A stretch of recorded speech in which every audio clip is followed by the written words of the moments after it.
সরকার এই ব্যাপারে কোনো কথা বলে না, সরকারি দলের এমপিরাও কোনো কথা বলে না।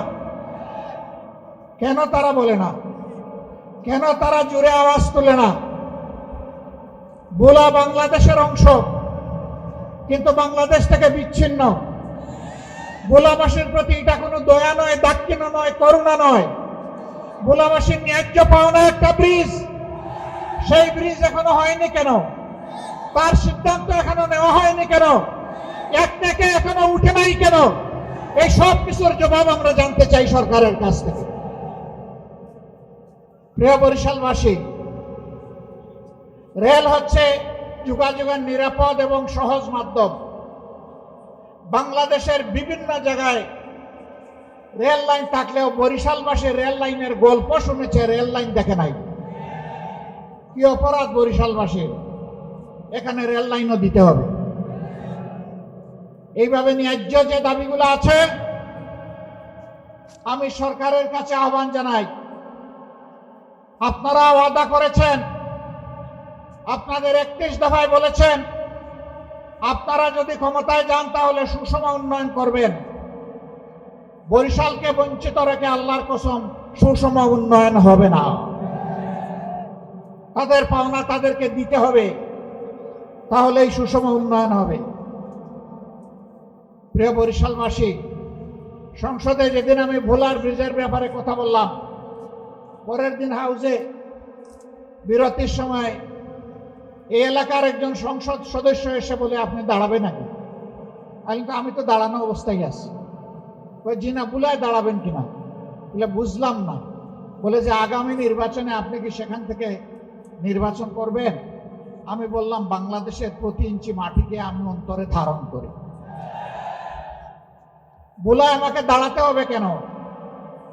আমিও ভোলার অংশ, ভোলাও আমার অংশ। আমার হৃদয় থেকে বাংলাদেশের 1 ইঞ্চি জমিকে আলাদা করা যাবে না ইনশাআল্লাহ।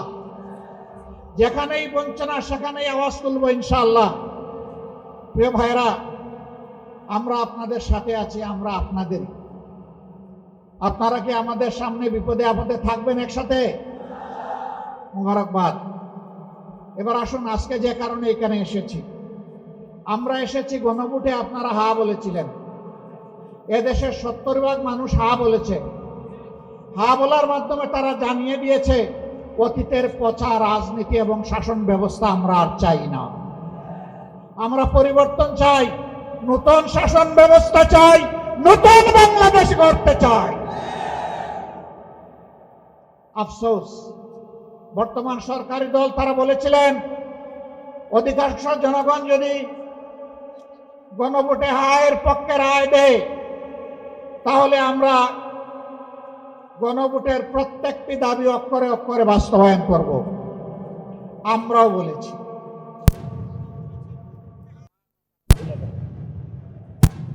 এখন বলতে বলতে এসে তারা বলতেছেন আমরা কখনো সংস্কারের কথা বলি নাই। না না বন্ধুরা, আপনারা সত্য বলছেন না, আপনারা মিথ্যা বলছেন। কারণ আপনাদের 31 দফা সংস্কারের দাবির প্রথম দফাই হচ্ছে সংস্কার। এখন বলেন যে সংস্কার কি জিনিস বুঝি না। আসেন আমরা সংবিধান সংশোধন কমিটি করি। আমাদের সংসদের ভিতরে আপনারা দেখবেন মাঝে মাঝে একজন অবৈতনিক শিক্ষক তিনি আমাদেরকে সবক দেন। এইটা সংবিধান, ওইটা সংবিধান, এইটা ধারা, ওইটা ধারা। আমি জিজ্ঞেস করতে চাই, সংবিধান এবং কার্যপ্রণালী বিধির কোথায় আছে? সংসদে আপনি একটা সংবিধান সংশোধন কমিটি করতে পারবেন, মেহেরবানি করে তা দেখিয়ে দেন। আমরা যখন তার প্রতিবাদ করেছি, এখন শুনলাম সংসদের ভিতরেই তারা আওয়াজ দিয়ে সংবিধান সংশোধন কমিটি গঠন করলেন। আমরা এটাকে ঘৃণা করে প্রত্যাখ্যান করেছি। এখন নাকি তারা এটার নাম পাল্টাইয়া নতুন ভাবে এটার আকিকা করতেছেন নতুন নামে। তারা এখন বলতেছেন বিশেষ কমিটি। জনগণের সাথে আর কত ছলচাতুরি করবেন, আর কত দুকাবাজি করবেন? সংসদের ভিতরের কথাগুলো আজকে আর সংসদের হাউসে নাই, এটা দুনিয়ার সর্বত্র চলে গিয়েছে। পদে পদে মিথ্যা বলবেন, ধোঁকা দিবেন, পরিণতির জন্য তৈরি থাকো। 2006 সাল থেকে শুরু করে 24 সাল পর্যন্ত টানা 19টি বছর এদেশের মানুষ রক্ত দিয়েছে, জীবন দিয়েছে, আয়নাগরের সঙ্গী হয়েছে। লক্ষ লক্ষ মামলা মাথায় নিয়ে জেলে গিয়েছে, সন্তান হারিয়েছে, স্বামী হারিয়েছে, এমনকি স্ত্রীও হারিয়েছে। কিন্তু মানুষ ফ্যাসিবাদের কাছে মাথা নত করে নাই। সেই ফ্যাসিবাদকে বাংলাদেশ থেকে তুড়ি মেরে তাড়িয়ে দিয়েছে। আপনারা হাজার চেষ্টা করলে ওই ফ্যাসিবাদী আওয়ামী লীগ হতে পারবেন না। আপনারা দামি ফ্যাসিবাদ হতে পারবেন। আসল ফ্যাসিবাদকে এই জনগণ পাত্তা দেয় নাই, দামি ফ্যাসিবাদ আবার কিসে?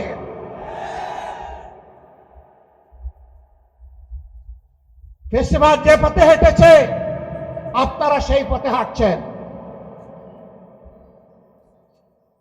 ফ্যাসিবাদের খাসলতের একটারও পরিবর্তন আনেন নাই। 133টা অর্ডিন্যান্স জারি করা হয়েছিল। যেই অর্ডিন্যান্স গুলো ফ্যাসিবাদের জন্ম দিয়েছিল তার সবগুলো বিএনপি রেখে দিয়েছে। এটা জাতির সাথে বিশ্বাসঘাতকতা। তারা বলে সুন্দর করে আমরা আরো ভালো করে এগুলা নিয়ে আসবো। তো এ পর্যন্ত 6 মাস চলে যাচ্ছে, কই ভালো করে তো একটা আনতে পারলেন না।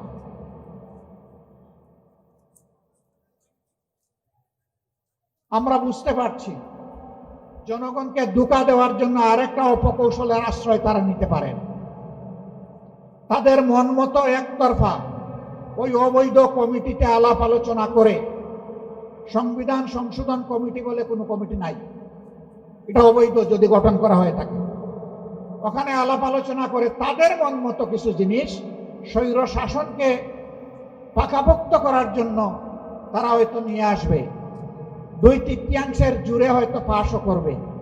তারপরে বলবে আগে তো সংবিধানে গণভোট ছিল না, এখন 15 সংশোধনী বাতিলের মাধ্যমে এটা ফিরে এসেছে, আমরা এখন এই বিষয়গুলোই এখন গণভোটে দেব। এরকম কোনো ভাওতাবাজি যদি করা হয়, অগ্রিম বলে রাখছি এই জাতি আপনাদেরকে ছেড়ে কথা বলবে না। সাবধান, ধোঁকার পথে পা বাড়াবেন না। আমাদের সাফ কথা, যে গণভোটে জনগণ 70 রায় দিয়েছে, সেই একই দিনের ভোটে আপনারা সরকার বলে এখন দাবি করছেন।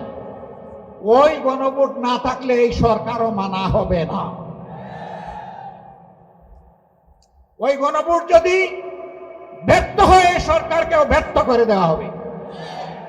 ওই গণভোট মানতে আপনাদেরকে জনগণ বাধ্য করবে ইনশাআল্লাহ। আপনারা 91 সালের পরে ক্ষমতায় এসে বুঝেন নাই কাকে কেয়ারটেকার সরকার বলে। শেষ পর্যন্ত বুঝেছেন ঠিকই। আমরা বলবো জাতির ক্ষতি করে বুঝবেন না, এখনই বুঝবেন। আমরা রাজপথে এইভাবে থাকতে চাই না। আমরা সবাই মিলে দেশ গড়ার কাজে অংশগ্রহণ করতে চাই।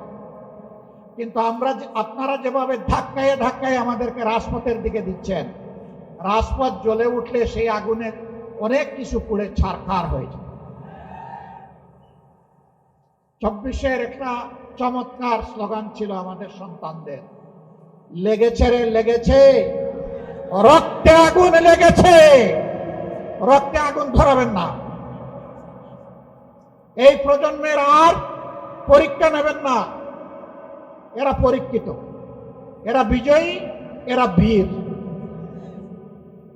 এই জুলাইকেও ধামা চাপা দেওয়ার জন্য কত কসরত, এইটা ওইটা। 71 সাল অবশ্যই এটি আমাদের গর্বের, এটি আমাদের ইতিহাসের সোনালী অংশ। 24 টানতে গিয়ে 71 টানতে হবে কেন? 71 থাকবে 71-এর মর্যাদায়, 24 থাকবে তার মর্যাদায়। এই 24 আমরা হারিয়ে যেতে দেব না ইনশাআল্লাহ। 24-এর বীরদেরকে যথাযথ রাষ্ট্রীয় সম্মানে সম্মানিত করতে হবে। সে শহীদ হোক আর গাজী হোক, 24 নিয়ে কোনো অবহেলায় জাতি বরদাস্ত করবে না। 24-এর ঐতিহ্য নিয়ে গড়ে ওঠা জুলাই স্মৃতি জাদুঘর এইটাও ভুলিয়ে দেওয়ার চেষ্টা করা হচ্ছিল আপনাদের দাবি এবং সংসদে বিরোধী দলের দাবির কারণে। ওয়াদা করা হয়েছে আগামী 5 তারিখ খুলে দেওয়া হবে। আমরা কিন্তু এটা আগেই ভিজিট করে এসেছি। সেই ভিজিটে নাহিদ ইসলামও ছিলেন, আমিও ছিলাম, আর ওই সংসদের ওই অবৈতনিক শিক্ষকও ছিলেন। আমরা যদি এবার গিয়ে দেখি এর মধ্যে কোনো পরিবর্তন আনা হয়েছে, আমরা আবার গর্জন করব। আমরা চুপ থাকবো না, তার প্রতিবাদ করব। যদি কোনো ঐতিহ্য গায়েব করা হয়ে থাকে, 16 আনা তাদের কাছ থেকে আমরা তা আদায় করে ছাড়বো ইনশাআল্লাহ। সম্মানিত ভাইরা, আমাদের সাফ কথা, গণভোটের গণরায় মানতেই হবে। যারা জনগণের ভোট মানে না, এরা গণতন্ত্র মানে না, এরা গণতন্ত্রের শত্রু। আমরা চাই না এই সরকারকে আমরা গণতন্ত্রের শত্রু বলি। দেরিতে হলেও আমরা অনুরোধ করব, ফিরে আসুন, ফিরে আসুন। জনগণের রায়ের প্রতি আপনারা সম্মান প্রদর্শন করুন।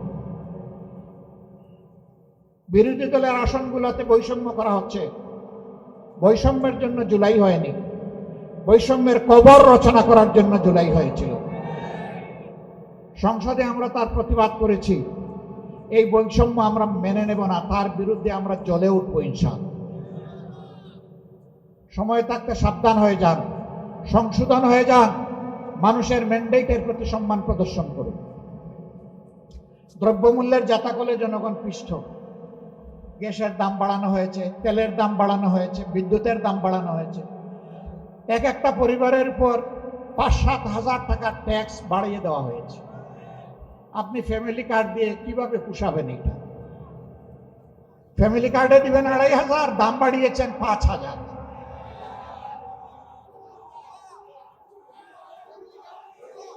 সম্মানিত ভাইরা,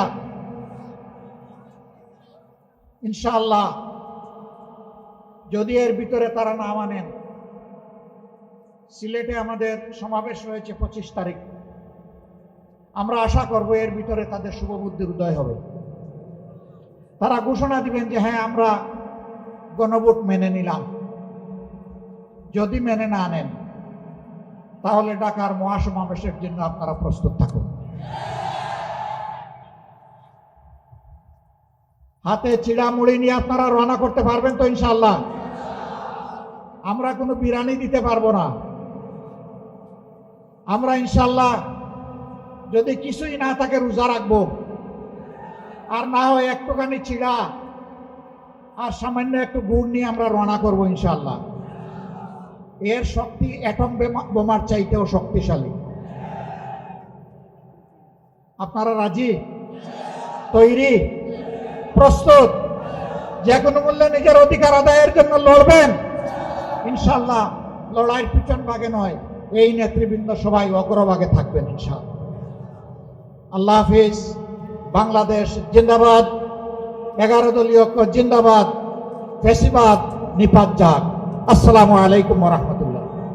সংগ্রামী বরিশালবাসী, বরিশাল বিভাগের জেলা চেয়ারম্যান জনাব ডক্টর কর্নেল অলি আহমদ বীর বিক্রম সহ 11 দলের শীর্ষস্থানীয় নেতৃবৃন্দ, মঞ্চে বসা কেন্দ্রীয়, আঞ্চলিক এবং স্থানীয় নেতৃবৃন্দ, প্রিয় বরিশালবাসী, সাংবাদিক বন্ধুগণ, আমার আগে একে একে সম্মানিত নেতৃবৃন্দ গুরুত্বপূর্ণ বক্তব্য রেখেছেন। দুই একটা বিষয় হয়তো বা রিপিট হয়ে যেতে পারে, তারপরেও অতি সংক্ষেপে কিছু কথা বলে আপনাদের কাছ থেকে আজকের মতো বিদায় নিতে চাই ইনশাআল্লাহ। আজকে ভোরবেলা ফজরের নামাজ পড়ে বরিশালের উদ্দেশ্যে রওনা করলাম। আস্তে আস্তে ভাঙ্গা পর্যন্ত মোটামুটি একটা অবস্থায় আসলাম। ভাঙ্গা ছেড়ে যখন বরিশালের রাস্তা ধরলাম, তখন দেখি যে ভাঙ্গার পরেই ভাঙ্গা রাস্তা শুরু হয়ে গিয়েছে। পুরাটা রাস্তা বঙ্গোপসাগরের পানির ঢেউয়ের মতো। রাস্তা আবার মাত্র 2 লেনের, একটা বিভাগীয় শহরের রাস্তা, তাছাড়া পাশে আছে কুয়াকাটা। বাংলাদেশের দ্বিতীয় বৃহত্তম সমুদ্র সৈকত, নাকি এইটাই বৃহত্তম, আল্লাহ ভালো জানেন। এই রাস্তাটা বরিশালবাসীর প্রাণের দাবি যে এটা 6 লাইনে উপনীত হবে।